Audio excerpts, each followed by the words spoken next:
Let's now look at some examples with rationalizing the denominator. Problem in, I do have a radical in the denominator. Take it times itself. And what I do to the bottom, I got to do the top. 1 times the square root of 2, square root of 2. Anything times 1 itself. Square root of 2 times square root of 2, I get square root of 4. But notice what's going to happen. Square root of 4 is 2. Essentially, it's crossing it out. I mean, I can look at that as anything squared is going to cancel out the square root. That's what's going to leave me with just the radicand. I'm multiplying it by itself selectively to get it to cancel, leaving me with what will always just be the radical. Problem? I have a square root in the denominator. What do I do to the bottom? Got to do to the top. Multiply by itself. Top is 5 times root 6. You might be asking yourself, why is that not square root of 30?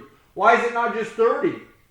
The 5 is not a radical. The 6 is. I can only multiply when it's 2 radicands. When one isn't a radicand, it ends up being the coefficient. 5 times square root of 6 over, that would be square root of 36, but square root of 36 is 6. Once again, I can't mix and match. Numbers that are underneath the radical I can multiply and divide. Numbers that are out in front I can multiply and divide. But I just cannot mix and match. One more example. 6 divided by square root of 2. Problem?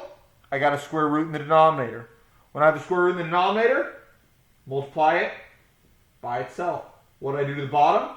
Do to the top. End up with 6 root 2 over root 2 times root 2. I can say root 4 again, but keep in mind what happens is every time those radicals cancel out, I've divided by 2.